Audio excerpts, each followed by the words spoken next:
All right. Well, thank you so much for coming to RG Julia. We are so excited to be here tonight.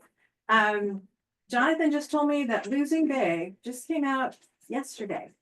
This is brand new. You are the first ones to see it and also to hear him speak about it. So we're excited to be the debut here.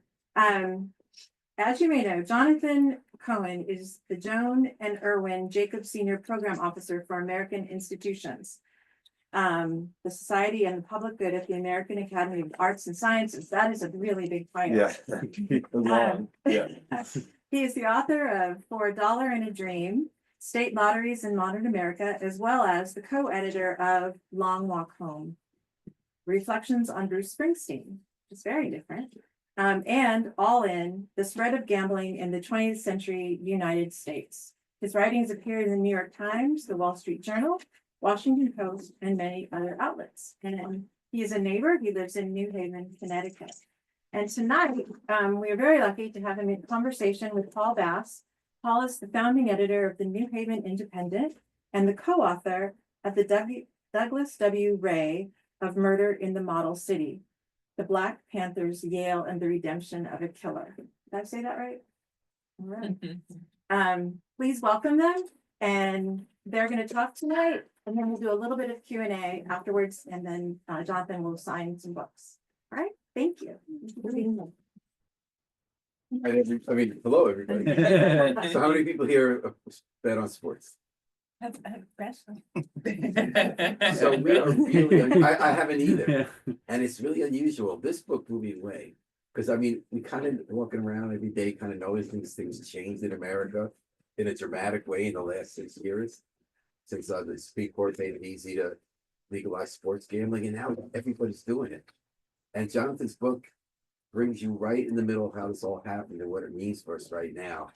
So it was really a great pleasure to read it and be able to ask about it.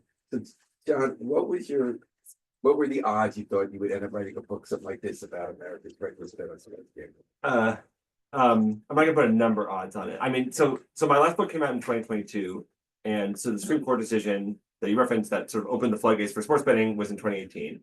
And while I was doing the press for my last book, people, I'm a good interview subject. I'm keeping my eye on like events in the gambling world because people are asking about sports betting, and so I'm sort of trying to have some facility and some understanding of what's going on. And then 2022 comes around, 2023, and like I'm just waiting for someone to write a book about it, and no one's doing it. And I was like, all right, fine, then I'll do it. So it wasn't like I woke up the morning of the Supreme Court decision and said, oh, attention must be paid. Like I have to write a book about this. It was more of a clearly, sort of as you're alluding to, clearly something is going on in American sports and American society. And again, this is just my excuse to dig into it, is to write a book about it, but also it sort of seemed worthy of investigation. And what did you expect to find? Say, okay, I'm gonna write about this thing. Does anyone here ever watch sports? Yeah, have you noticed because my wife does, every other commercial seems to be about sports betting. So what did you expect to find? So you said this big thing's happening. I want to understand about it. Yeah. When you started out, what did you expect? Right. So coming in, I feel like I probably had the same sense as a lot of other people, which is like, this like seems icky. Like this seems like a little off, but like I don't have evidence to prove it. It's like, I don't know. Are we sure this is a good idea? That was all I had. That, and then this sense that we were making it seemed like a classic American mistake where you legalize a product, unleash it onto the marketplace, let the market have its way and decide, and then whoops, government has to come in and clean it up because we made a big mess. This happened with the opioid crisis, it happened with all sorts of things about climate change. And it just seemed like we were, again, only with this vague sense of what was wrong or what was happening, seemed like that we were sort of walking into that exact scenario all over again. And I think what made you a really good person to write this book is that you enjoy sports a lot, and you said you enjoy gambling. Tell me about that. Yeah. Is your, like, when we get out of here, you can pull out your phone and make a bet on the. I like the Heat tonight plus 10 and a half against the Celtics. It was clear for me the book. You know sports, and you know what it means to place a bet. Right. So this is the line that all nonfiction is really autobiography, where like people are so whatever the topic is, they're so invested in it. The only reason you're so invested in something to write a book about it is it has to like mean something to you. And yeah, if I wasn't or hadn't been a sports fan growing up, I think this book would suck. and I hope it doesn't, but. Oh, I guess a little more about that, John. So you say it has to mean something to you. What is it means about to you? It's like I noticed you're concerned about sports. Like there's one level this book's about addiction. And it's about how do we deal with vice that we're not just gonna make prohibition in this country, right? So how we can make it work right. Partly it's about politics and the way an industry captures regulation. But what is it? What was your skin in the game? Like you seem to like as someone not a big sports fan, and I kind of see it as capitalism run amok sometimes the way professional sports. You seem to feel like there are values in sports that this might be an insult to. I mean, Interesting. I didn't know I felt that way. Well, Yeah. you talk about like what are standards and what could it mean for a league to change its mind and embrace sports. Right. So I would say my North Star, going back to the lottery book, maybe is not about sports as much as it is about, let's call it economic opportunity and security. And I guess I personally see American sports as already being so corporatized that the rise of gambling industry, the rise of gambling advertising and marketing is sort of a change in degree rather than a change of kind. This is not like a whole new terrain. This is just like, oh, get another advertiser sort of thrown onto the mix in the same way that pharmaceuticals or hamburgers or whatever are sort of we accept as part of the American sports culture. But like what's happening to like young men and their financial health, or for the lottery book, what's happening to like young, predominantly people of color, not young, poor, predominantly people of color and their financial health, and what we are doing to them with the acceptance of the state, and not only at the behest of raising tax revenue. That's like, all right, that's not one bridge too far. That's like a couple bridges too far. So my North Star, I think, would be what this is doing to people and their finances. So it's not you're not concerned about like some people are waving the banner of the culture of sports and the beloved pastime. For you, it's more like just what's happening to people whose lives are being destroyed by this. They are mixed up together because the corruption, if you want to call it corruption, maybe that's too strong of a word, but like the transmogrification of sports into sports gambling, or sports culture into sports gambling culture, is a normalizing factor that makes it possible for people to lose their money so easily, that makes it possible for the transmogrification of sports. So no, it's not like I have this like 1950s view of baseball as like the perfect metaphor for American life, and it's sort of pure competition and meritocracy. Something hot dogs, Chevrolet, baseball. You're older than me. Yeah. Right, but baseball, hot dogs, Chevrolet. Right, but like, yeah, I don't see sports as this like pure Americana, like uncorrupted. But it is a way. What you're describing, the turning of sports into this sports gambling culture is the wedge sort of for gambling to become normalized and become something that can have all those effects that were sort of my prioritized, or my thing I was interested in. So Jonathan, let's take a step back for purposes of people who haven't yet read the book. So what did happen? We've always had sports gambling. There are always the people at OTB, off track betting. There are always the bookies in the neighborhood. I remember the luncheonette with newspaper next to people come and place their bets. Something different is happening now. You showed the statistic blew me away. 60% of Gen Zers in America bet on sports. Given that half of those people are female, that just blew me away. Yeah. Women can bet on sports. It's 2025. Yeah. But I know they can, but I know. It's just overwhelmingly male, or no? I guess I was wrong. No, it's pretty. OTB to me used to be all men. Yeah. It is. I mean, certainly the people who are running into trouble are disproportionately men. But what I'm saying is something has changed in America. Yes. We always had gambling, right? But since 2018, Supreme Court opened the door, and most states have now legalized gambling, so you can do it legally, and there's a lot more of it in addictive ways on our phones. People you write about, and not only the sports they like, but they're up all night writing about betting instantly on tennis matches in other countries, right? Right. So what happened in America in the last 6 years? Okay, it's always dangerous to ask a historian to like summarize something historical. I mean, fundamentally, Congress passed a law in 1992 that banned states from legalizing sports betting, and then the Supreme Court in 2018 overturned that law to allow states to legalize sports betting, and what resulted was not what sports betting used to look like. This was not like sort of the OTB or the smoke-filled Las Vegas sports books. What resulted, I think folks probably know, is companies in particular pushing for industry-friendly regulation that resulted in 38, soon to be 39 states, any device with an internet connection, you can gamble on it legally. As you've sort of alluded to, there's always been offshore casinos since early days of the internet. People were betting legally online, but now it is that exact, like your bookie sort of in your pocket in ways that we've never had before, and with this sort of all the sleek attention fracking design of social media apps that we sort of expect. But towards the So what that means is gamble. that a lot more people who weren't gambling are now gambling on sports. And it's attention fracking, you're talking about the way our phones are always programmed to get us to pay attention and do something.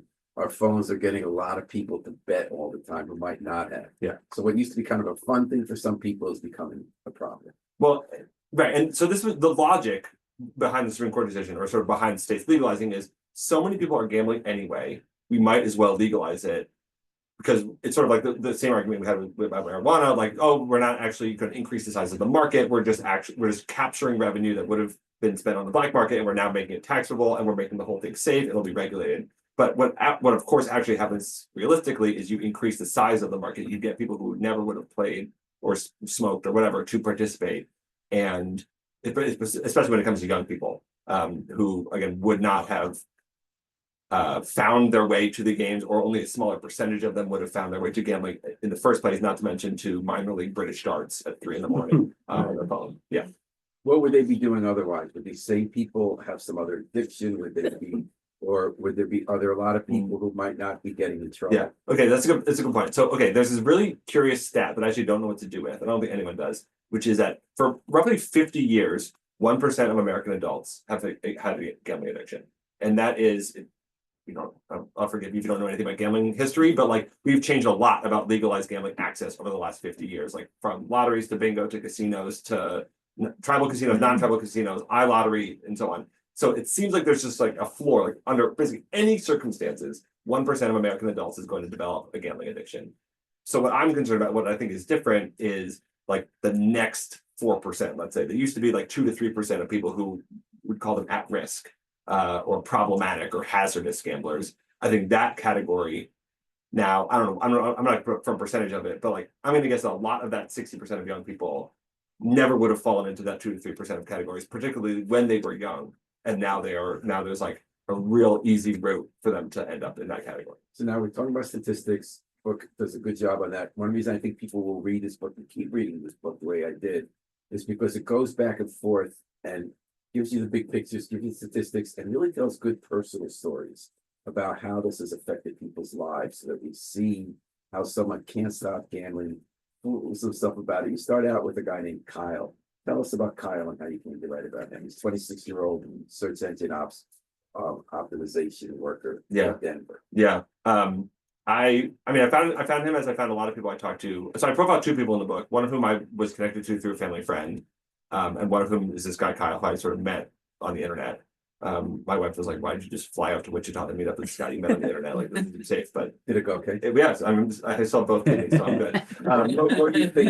What do you think you might see when you came off the plane? Well, no, yeah, my wife was like, "This is insane." Like, if I was flying off like across the country to meet some random guy, like, what would I say? But I was like, "Men just behave differently, I guess." I don't know. So I met him online. I was sort of scouring all the various like Reddit forums of like where people post about their gambling addictions, and sort of messaged him and sort of went back and forth. And I mean, his story is he was living in Denver when the state of Colorado legalized sports betting. He had like been to a casino a couple of times in his life, but it's fine, like nothing notable. And then I don't know, just fell down a rabbit hole when it comes to sports betting. Like he just like he got to a point where he just like couldn't control himself. He like pretty quickly ran out of money and had his dad bail him out for his rent money. And he's like, okay, I learned my lesson. But then of course he didn't learn his lesson. And he basically gambled all of his money away and lost his job because he was like too far in the rabbit hole and had to move back in with his parents in Wichita because he was took his gambling. unemployment money and gambled that. Of course. I mean, it's when you have a gambling addiction, or let's call it like that 2 to 3% sort of problematic play, you're not choosing to gamble. This is why I think it's so important that the American Psychiatric Association categorizes gambling addiction as an actual addiction in the way of drugs or alcohol, unlike things like kleptomania or sex addiction, which are actually not technically addictions. The acknowledgement by the APA is that this is a brain altering activity comparable to like a substance you would put into your body. And I again, not that Kyle doesn't assume any personal responsibility, but he is like not actively choosing anymore to bet on minor league British And I love darts. that you come back to the end of the book and you don't have a neat ending. But we'll save that for when you read that. Yeah. So he's in Colorado.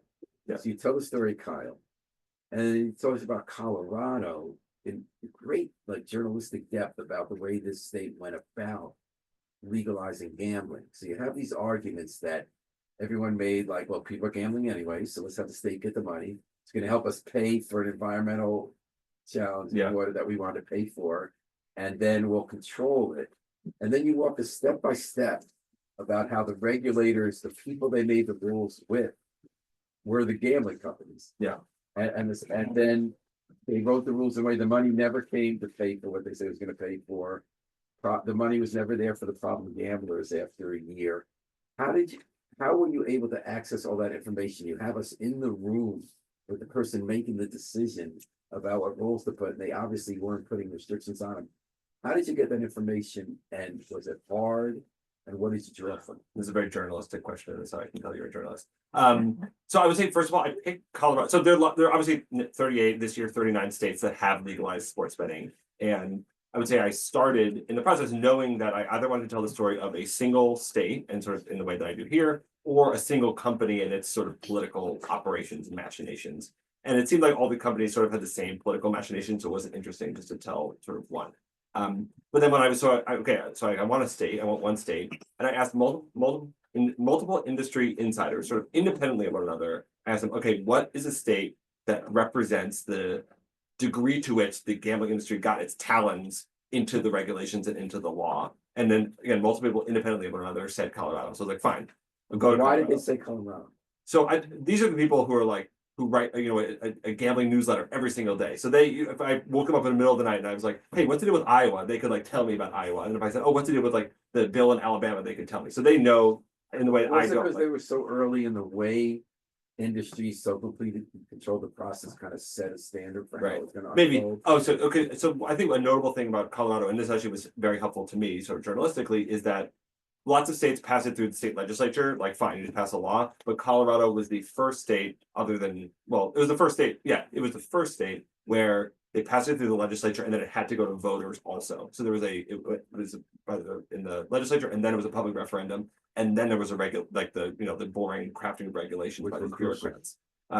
So there was sort of there's three stories I could tell, right? Like how the industry got the law passed in the legislature, how the industry got the referendum passed because they astroturf the whole thing, and then how they sort of in these rooms. AstroTurf means that you make it seem like the public is really for something, but you're really paying The corporate people to make grass, right? Corporate grassroots is the astroturf. Yes, Yeah. no. Yeah, right.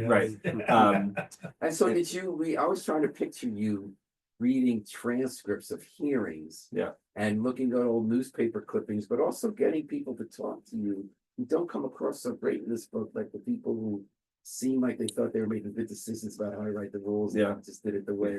That scene in the Big Short where these guys are talking about all these people they get into these crappy mortgages, and then Steve Carell says like, what are they doing? Why are they confessing? And then his colleague says they're not confessing, they're bragging. And it was like, was this true? Did you sit down with the industry people and the politicians in Colorado? over Zoom or on the phone, yeah. And were they bragging? Some of it, I mean, the person who is the former FanDuel government affairs officer, like her job was to like go to She was states. really open with you. Yeah, and she like sent me a copy of the bill that she had marked up.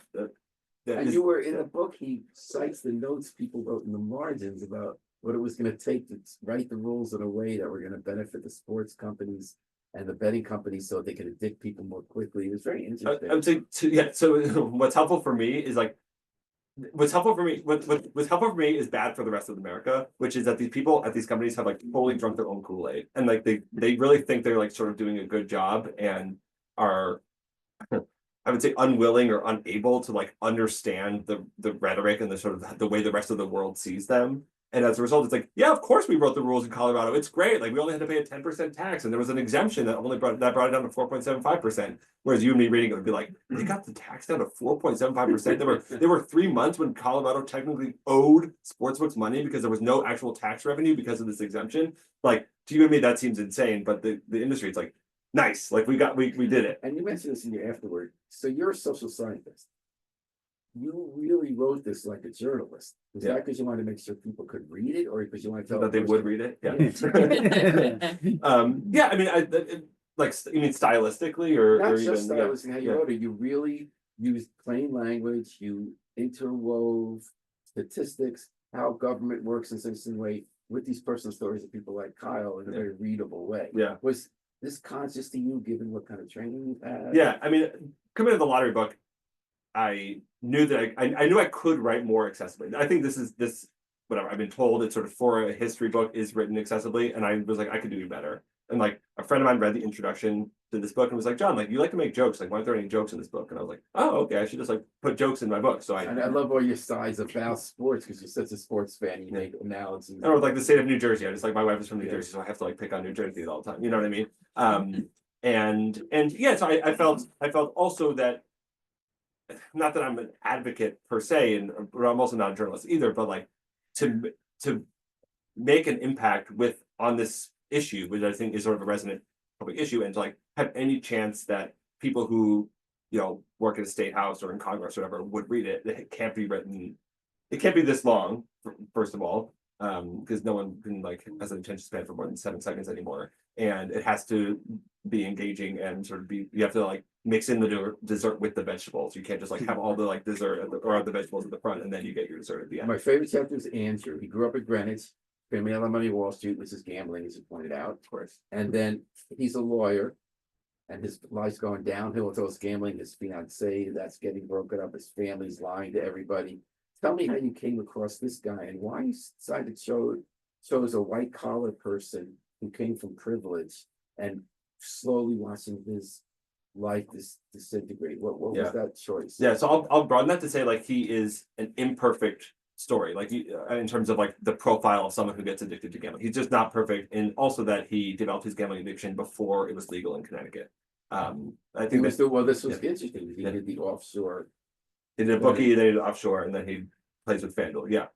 So he was the one who I've met through a family friend who I mean, I think what he represents coming from as you said, a sort of well-to-do family, and he managed to keep his job as a lawyer, but like sort of just barely and ruined his engagement, is that like truly it can happen to anybody. And I think part of what actually the country needs, and maybe the book can help provide in some small way, is like a normalization or a destigmatization of gambling addiction in the way that I think we've as a country that has happened on things like opioid addiction and drug addiction and the aftermath of the opioid crisis. We sort of like understand that it is not your fault at some point if you're still using opioids, that you were set up by these companies, you were set up in these circumstances and so on. And I think that's more, ironically, that's more impactful or more evident when it's someone who should have known better. Ironically, he thinks that because his family is so rich, he didn't know better because he like never like had to like sort of cherish or like learn the value of money in the way that somebody else might.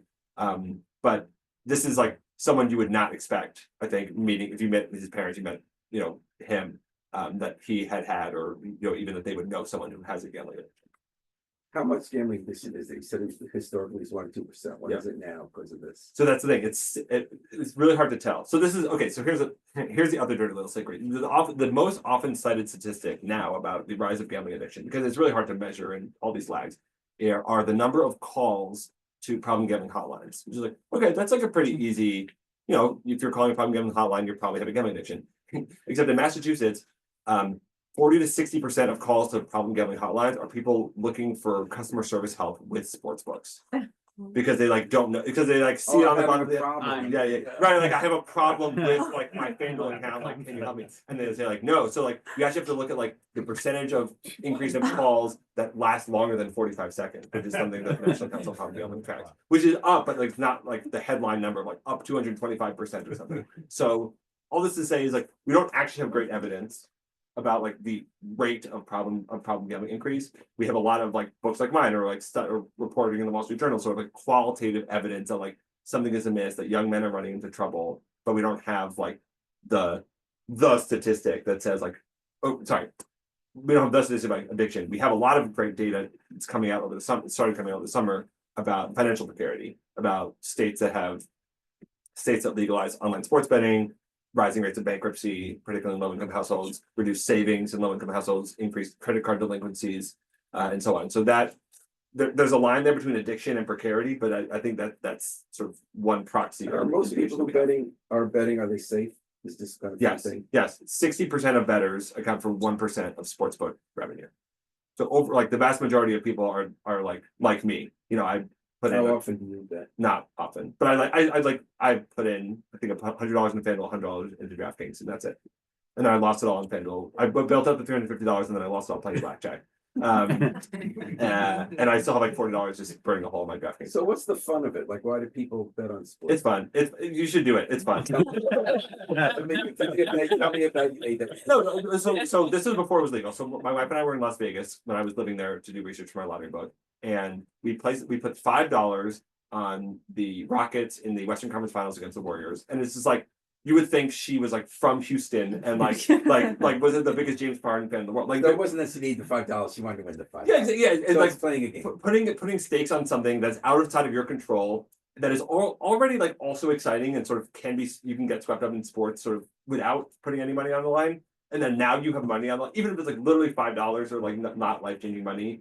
It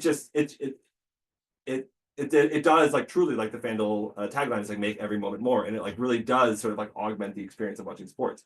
Does it also like sort of reduce the experience of watching sports, because now the implicit in make every moment more is that sports is boring by itself, and that you need to gamble on it to make it exciting? It's like Amy Winehouse in her documentary when she tried to get off crack and said life is so boring without drugs. The sports. You said it, not me. Yeah. The sport's going to be boring. Right. Yeah. So this would be the concern for the sports leagues, is like, in the short term, this is pointing their revenue upwards and is sort of increasing fan engagement. But over the long term, are you building baseball fans, or are you building gambling fans who happen to choose baseball as the thing that they are gambling in? And then one thing I learned from the book is that this, again, qualitatively, is increasing the ways you can bet. So you don't only bet that the Rockets are going to win the game.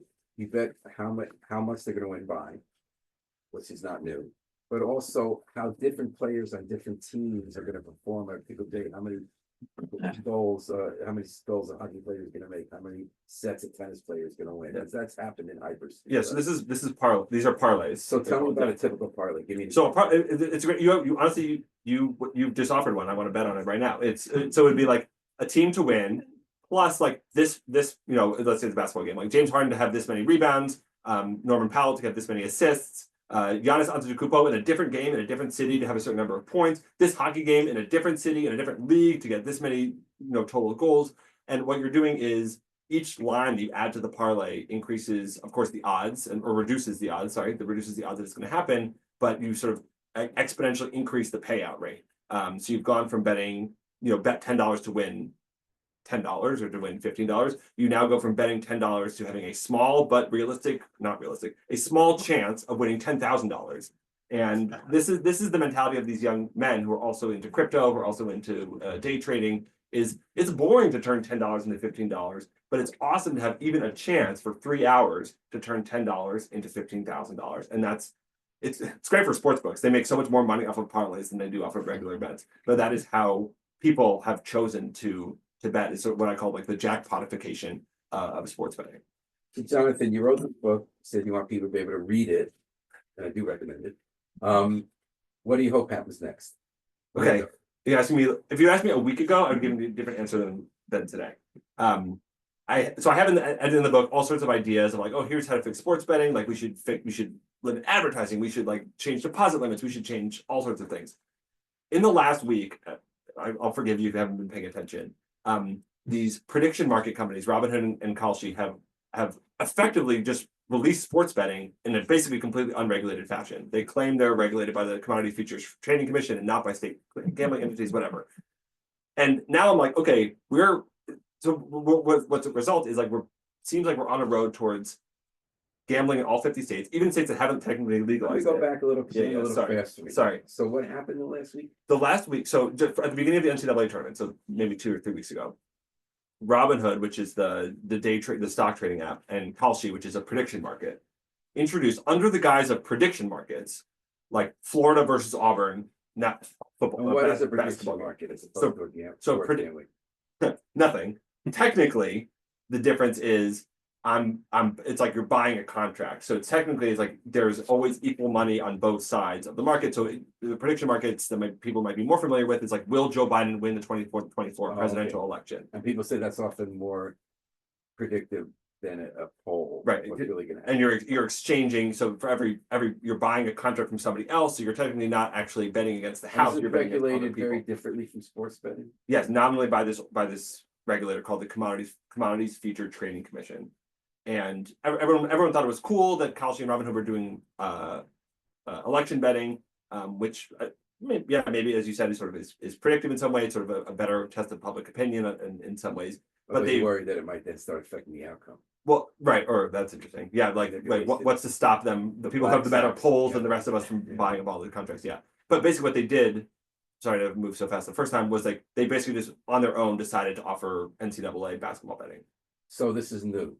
Brand new. It's no longer like that where steel prices are gonna drop or Joe Biden's gonna win or lose. It's now NCAA. Yeah. It's just like if you went there. So why would a sports bettor go there instead of the other place? So first of all, sports betting is not legal in California. It's not legal in Texas. It's not legal in Georgia. It's not legal in Minnesota. So they went ahead and do it in states where it's not legal and they got away with it. Yeah, because they claim to be under the guise of the Commodities Futures Trading Commission, not state regulators. Because it's a prediction market. It's a contract. It's not sports betting. And they said it's okay. Not yet. And So they did it. They did it. Facts on the ground. Yeah, better ask for forgiveness and ask for permission. Like 4 states have sued them, issued cease and desist to try to get them out, but they're like sort of doubling down, and like insisting that they're legal and that they can persist. So all this to say, if you asked me 2 weeks ago how I'd fix sports betting, I would say, oh, here are all these things to regulate FanDuel, regulate DraftKings. But now I'm like, there's a chance that, and there's a chance this is just a start, and that there's someone else is going to come in even less regulated fashion with even more betting options. And DraftKings, FanDuel are going to look benign and benevolent in comparison to these new market entrants who, again, claim to be outside of. Even if DraftKings and FanDuel and they like lobbied and did all this skeezy behavior to get the bills passed in the design that they wanted, at least they tried. At least they went to the lawmakers and got the bill passed and like went to the regulators and wrote the regulations, and you can go to the website and you can read them. And these companies aren't even bothering. Not to mention all these daily fantasy companies that sort of exist in the gray market, not to mention these sports books based in Antigua that Congress refuses to try to regulate. Like, again, so there's a chance that in comparison to whatever comes next, our current sports betting is going to look really regulated and really safe and really okay, secure. So if you read the book, you Johnson say, here's the law Richard Blumenthal has that would be good to pass, that'll put making sure they take better care of someone who's obviously having a problem. Because right now, they have these rules according to Johnson's book, where it kind of makes it obvious you're a problem gambler and they're supposed to be therefore putting a hold on you, even if it's voluntary. But in truth, they're using it sometimes to see this is a good customer. We're going to give them a lot of free bets to get them more sucked in. So you wanted legislation like that. And I was going to ask you, is there really any chance legislation that could pass in the current environment? But you're saying that's now moot. I hope not. I mean, again, as of this morning, Illinois issued a cease and desist letter to this prediction market. So that maybe we get 38 states issue and we're sort of back to square one. And this was so if you were writing this book again, you would focus on that right now. I want to see how this plays out. This is the bet, of like writing a book. It's like it's stamped in time, and this was a time capsule from late 2024, and now all of a sudden. What else do you wish would happen? Like you want the sports books themselves, the companies that are hooking these people in to be more responsible when they see someone's having a problem. Right. Totally against their interest, because as with beer companies who really just care about the 6 beer can a day person from majority reference, you mentioned that so much of the business comes from a small group of people. Do you have hope that can happen? Would it be from people reading your book and people taking up the cause? Yeah, surely if they read my book, they would all behave differently.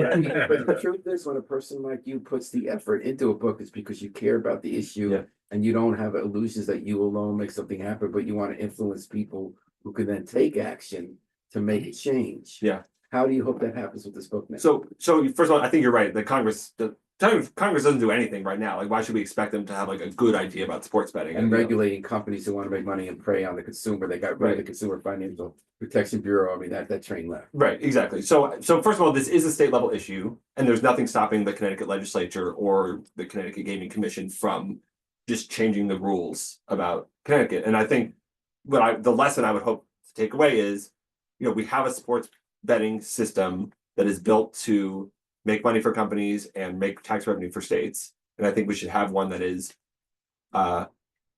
that is about providing sports betting and keeping and that prioritizes the well-being of players, full stop. And then if we make money for the government, if we make money for companies, that's great too. But like, I think we just need a different mission statement, let's say, on our sports betting setup. So you're gonna try to talk to Martin Looney, the state legislature, anybody about this? Sure. Who was a Yeah, huge advocate of sports betting. Yeah, I know this is the problem. It's like you talking to And this isn't liberal conservative, as you Right. put in your Yeah, book. yeah. No, this is what's that Upton Sinclair quote? Like, you can never teach a man something when his livelihood depends on him not knowing it.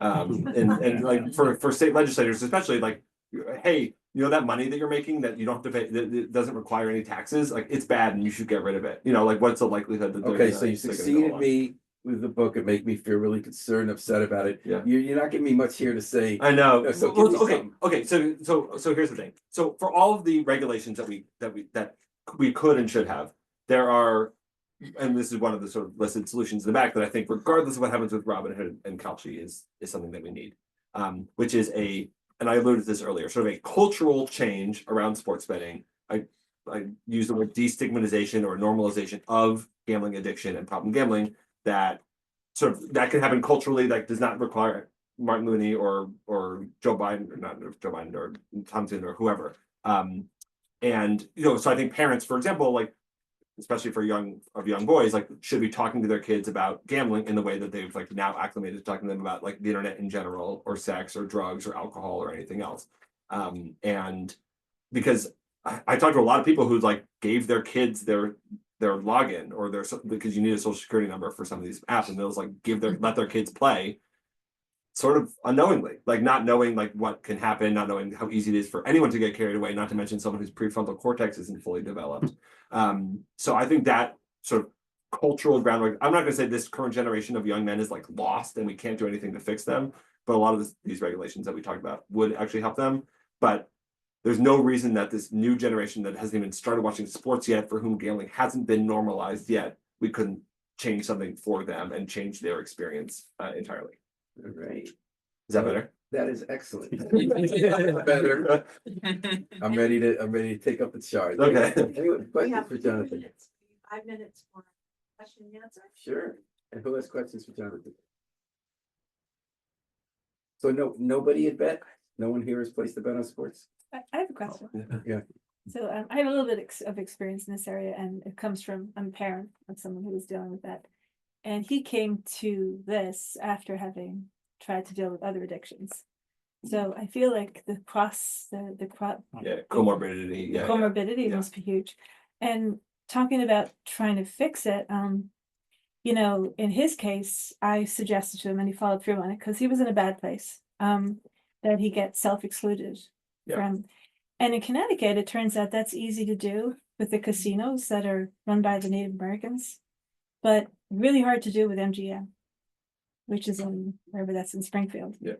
And the reason I say really hard is because it had to be a video where they asked him over and over again, was someone coercing him into giving up gambling? And, it was hard enough for him to get on there and say he wanted to do it without being asked over and over again, are you really, really, really, really sure? Like, are you sure you want to get, are you really, really sure? And I felt I was in the background trying to pretend I wasn't there in case they thought I was coercing. I'm like, I was very angry at how difficult they made. And not only that, like, they talked him down from 3 years to 1 year. And when the 1 year was up, the information came pouring in our door, inviting him back again. And so, obviously they're making more money from people like him. Right. And I honestly did think that we were unusual. I took your book to tennis, that I was playing tennis, and I said, oh, look, I found this book. It's really interesting. And 5 women on the court wanted to take pictures of it. One of them said, I think I'm the gambler because my son's using my information, like you said. Yeah. Because he was 16. And so I think there is something happening among that age group and like everyone say, oh yeah, my son does that. Is it a big deal? Can it be addictive? And like exactly what you said. I when my son started with it, I was already nervous and apprehensive because of his previous history with other substances. It's mostly alcohol. But I think not many people are, if their kids are starting out with this, may not realize that the addictive possibilities. And the fact that and this is part of, and we didn't talk about the history, and not that everything's about history, but like, had things been allowed to organically develop, and like, 1992, sort of Congress sort of like puts a stopper in the champagne bottle per se, and like, if things had been sort of like naturally, organically allowed to develop, like, we would have had sports betting culturally, like, before it was available on your cell phone. And now what it was like May 14th, 2018, states can legalize it, it's on your cell phone tomorrow. And no one's preparing the groundwork, no one's providing sort of what you're alluding to, which is what I would call like a counter narrative to sports betting. Like, the only thing you know about sports betting is like Jamie Foxx is playing piano and telling you how easy it is to like win money through BetMGM. Like, that's the narrative that we're being fed. So I'm not surprised, for example, that your tennis friends like don't know any better. Like, because no one's who would be the one to tell them, and who would be the one to teach them any different. I'm sorry, that's. Yeah. Well, it's hopefully it's on a better track as he's gotten. It's almost like he matured, as opposed to learn to deal with it, because I think it's very hard to learn to deal with it when you're still, like you said, and developing your brain. But if you have to wait for your son to develop his brain completely before you have to start worrying about gambling, you'll be waiting a long time. I mean, sorry. Yeah. So what do you see as the future? What's gonna happen? Yeah. So Texas and California and Georgia are going to legalize it. My 3-year-old might be able to bet by the time they do, but they're going to, and the market is going to effectively double in size when they do, because Texas and California are half of the American population. And I do think so. So the United Kingdom for right now is going through a bit of a reckoning on sports betting. They've had online sports betting since 2005, and they've been the kind of thing that Paul alluded to that we would want a competent Congress to do here. They're sort of undergoing there with the commission and all sorts of studies. But unfortunately, it happened. So gambling is the addiction with the highest correlation to suicide, and it happened after a wave of suicides of young men, all of whom had gambling addiction, and that was sort of the impetus for this national reckoning in the United Kingdom. So I think at some point we're looking at that here, but hopefully not with that same, like, we don't have to get so far down the road. That's what finally sort of wakes people up and makes people realize that this is a problem that could happen before then. So that's not really a prediction of what's going to happen next, but that's Yeah, so I meant to preface my question with Europe had gambling long before us. Yeah. And America saw the money. Boom, we dove in. Yeah. So they're obviously ahead of us on the curve. They're doing something. Yeah, and we're rushing headlong into exactly the setup that they are currently rolling back. Yes. So what do you think is going to happen here? Right. I do think so. I think if anything happens, okay, well, 2 things. I think some federal regulation is inevitable of some kind, whether it's toothless, I don't know. I think the Congress is going to at least make a show of doing something. I think the more realistic option or more realistic possibility is individual states reckon with, and this is where I would turn to Paul, who has a better sense of like the Connecticut legislature than I do, and like whether this is realistic, but like would wake up to this trade-off, or at least acknowledge, or what we're talking about, like that there is a trade-off, that there is a downside, that this is not just like free money into their pocket. And I've been pitching a couple organizations about doing a true accounting of how much money states actually make. Like, okay, on paper you make $500 million, yes, you make a lot less. You make $100 million from sports betting. But like, what happens when you take out from that all the money that's sucked out of the economy that would have been spent on consumer products, on all the bankruptcy filings that are burning the court, all the white collar crime, all of this, all that. Okay, now it's actually down to $15 million or whatever the number is. I think that kind of rhetorical change might be a helpful spark for, like, let's say legislative change or regulatory. You see that happening soon? I hope so. No, not soon. I think we're still on the upswing more likely than we're on the downswing. But I think there are lots of people who are trying to get us to the downswing. And I apologize for coming late. I know No. it starts 6:30. Last question. I'm just curious, with all the states passing laws and this kind of, even though the Supreme Court ruling and everything else, we're really, as a country, kind of newbies in this whole experience, as you've alluded to in the relationship to Europe. But I read a book called The Big Fix, and I don't know if you're familiar with it or not, but basically they talked about FIFA and not so much European sports betting as Europeans betting in Asia on European events, Asian events, American events. It didn't really make any difference. And it just seems that the world betting community is just always has these outlets, and there's no way a state like Connecticut or a country like the United States could stop it. Right. So this would be the argument for keeping sports betting, but like letting us have what we had until 2018, which is like, if you want to go bet on sports, just go to Vegas. Like we have like sort of a national outlet for these kinds of impulses, and Vegas has sort of long served that thing for all sorts of impulses. But gambling in particular as being like, okay, like we'll allow it over there, and if you want to do it, you can do it. If you want to do it, you can move there, whatever. But like don't let it be on our cell phones. And even in states like Wisconsin and Washington State have sports betting, but not online, right? You have to go to a casino, whether it's tribal or commercial casino, and you can do it. And I'm not ready to go like, oh, that's the solution. I'd like to think that some of the regulations that we've been talking about would like allow online sports betting to be safe and to be possible. But maybe that's the answer: is you take it offline, but you let it happen. You just have to sort of be more intentional, and there's a lot more friction. Word I haven't used that, but I think that's sort of the solution to all this is like more So friction. more of a geographical moat Yeah. to control the electronic. But that, which is of course the opposite direction of the way like all of society is moving in terms of Right, frictionless right. for everything, not just gambling. Yeah. That's why I was thinking more of the newbie aspect of it. We're early on in the curve, but there's a upgrade. Right. So that again, I'm not going to speak to like whether that's realistic or not, but that would be in my mind, as someone who again likes betting on sports and think it's okay. I'm not like morally against it or a prohibitionist. Maybe a better solution. That's wonderful. Fascinating. And I think, I know I could